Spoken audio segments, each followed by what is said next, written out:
A Acrópole de Sardes ficava cerca de 500 metros acima das principais estradas e constituía um forte invencível. Não havia, na época, condições de conquistar este lugar.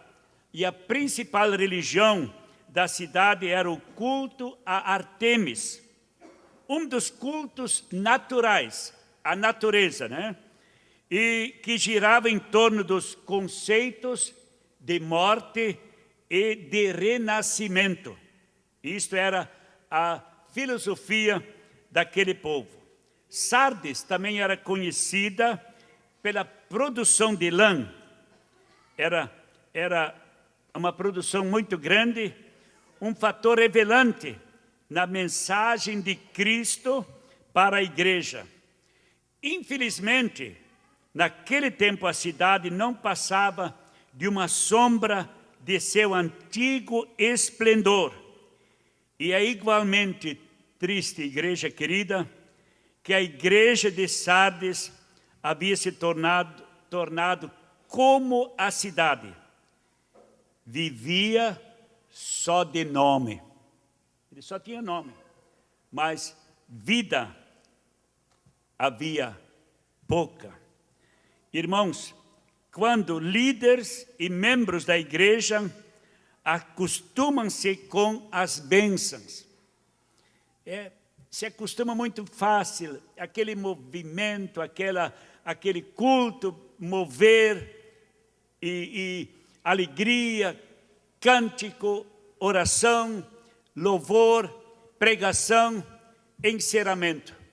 Mas eu digo para vocês, é mais importante nós ouvir aquilo que o Senhor tem a dizer à igreja. Em toda a sua longa história, a cidade de Sardes foi capturada em 2 ocasiões. Ambas as vezes, olha só, escuta aqui, ambas as vezes, porque os sentinelas faltaram com o seu dever. 2 vezes conquistada. Um único problema, os sentinelas não vigiaram. O inimigo entrou, destruiu a cidade.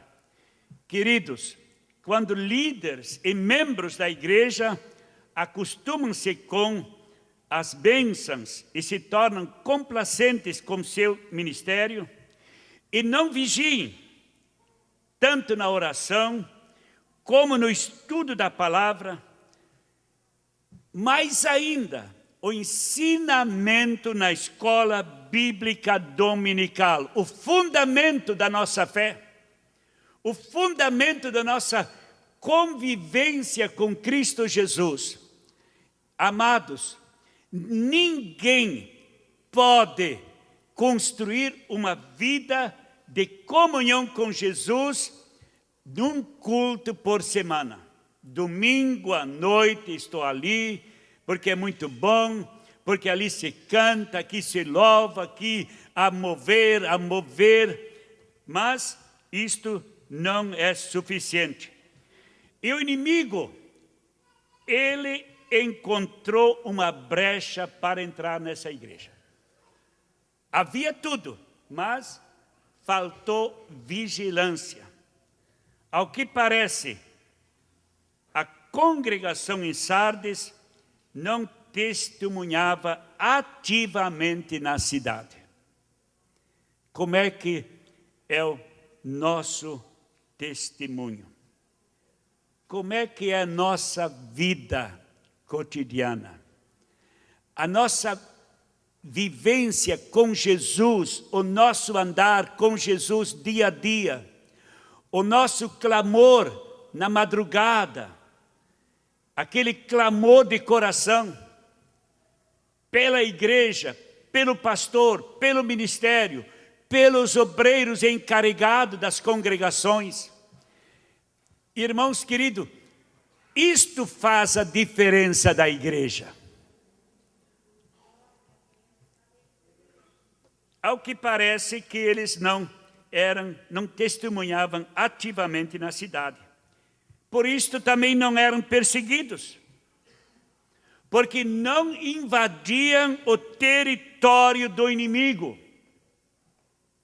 Eles não invadiam, eles não entraram no território do inimigo, porque os cultos eram tão bons que se esqueceram de convidar alguém para participar, de estar junto com eles. E muito ainda, quando um grupo se acomoda, eles têm receio que o novo poderá quebrar o vínculo de amizades que ele construiu no meio da igreja. E um estranho poderá invadir essa área. Então, não se busca. Mais ainda, não havia atrito, porque não havia mover do Espírito Santo. Não havia atrito como o mundo exterior. Lá fora, a igreja não tinha dificuldade de ser aceita pela comunidade, porque elas não mexeu como inimigo. Ela também não houve no meio dela o mover do Espírito Santo. Escuta aqui, os incrédulos de Sardes consideravam a igreja um grupo de pessoas respeitáveis. É o fulano, é o Beltrano que está nesta igreja, Assembleia de Deus, ali em Sardes. Mas, queridos, eram pessoas cujo testemunho morria e cujo ministério sucumbia. Eles não fizeram nenhuma diferença naquela cidade. Eu pergunto a você e a mim e a todos nós, ao ministério, aos obreiros, estamos fazendo a diferença nessa cidade?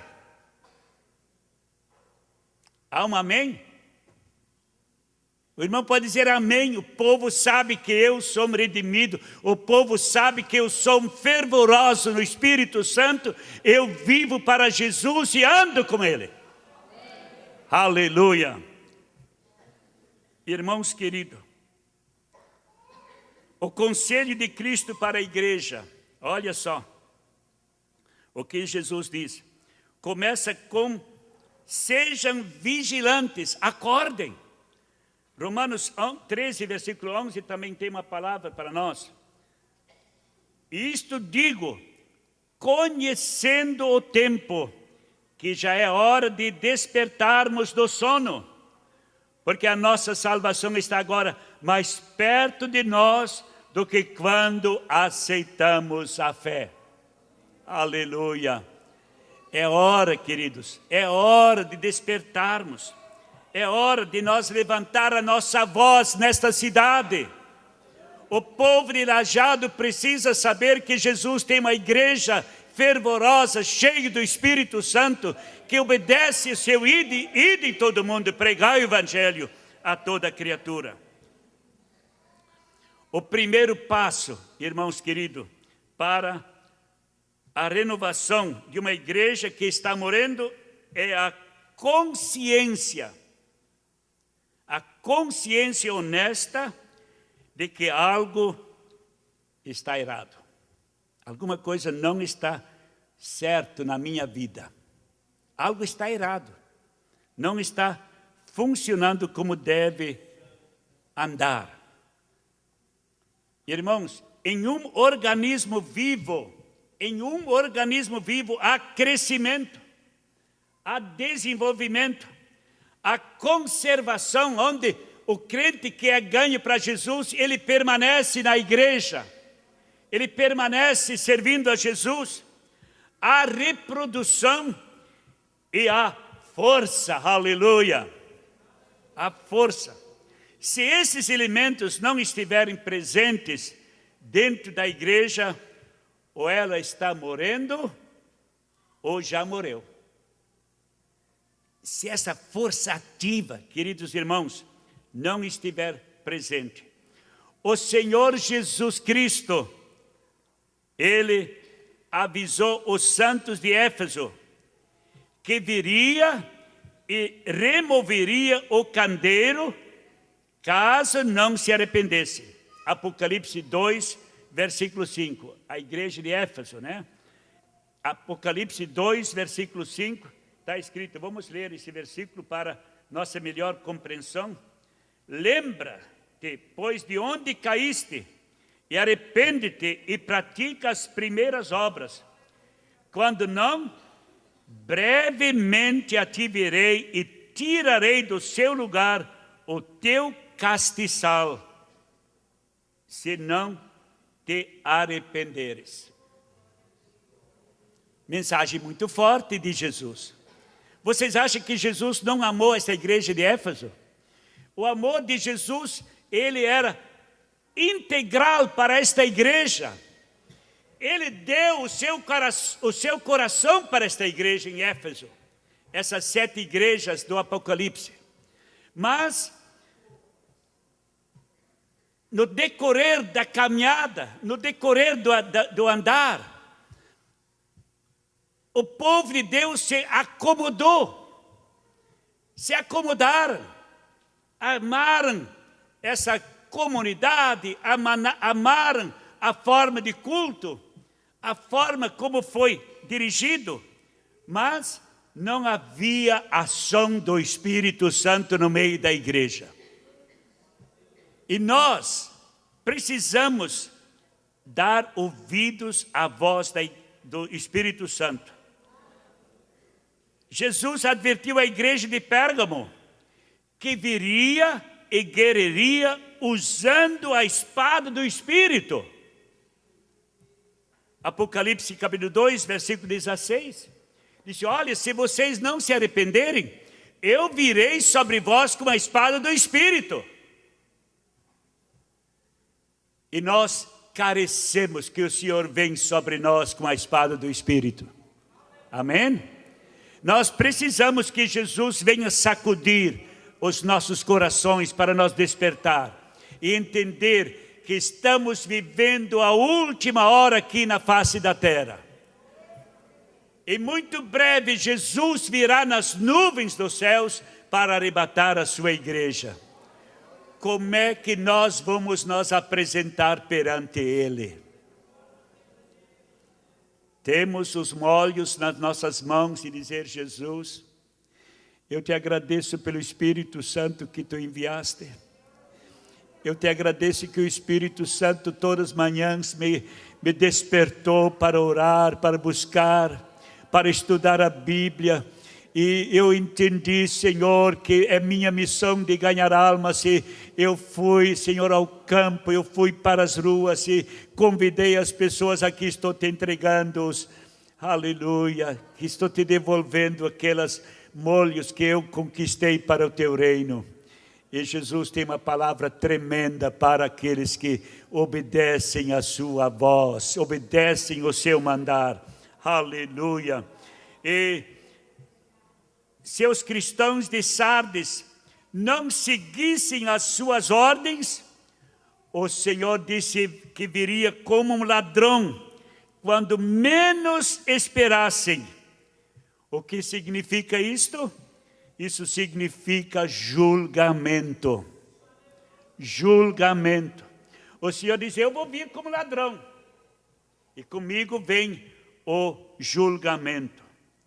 Agora, igreja, eu fico muito feliz com esse trecho que nós temos lido, a igreja de Sardes. Porque onde há vida, há esperança. Aleluia. Os cristãos de Sardes ainda tinham vida. Um remanescente que não contaminaram as suas vestes. Olha o versículo 4, onde está escrito.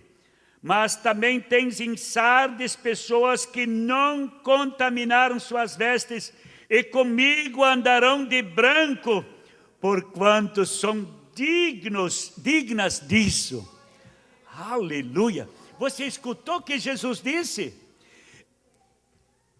Quando me apresento na presença do Senhor, de madrugada orando, eu sempre digo, Jesus, eu não sou digno de nada, mas eu sou um pecador arrependido que se apresenta a Ti.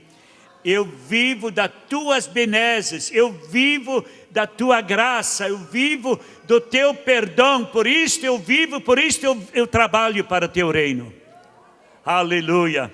E Jesus diz para a igreja, vocês vão participar, vão se assentar. Aleluia. Vocês que não contaminaram as suas vestes e comigo andarão de branco.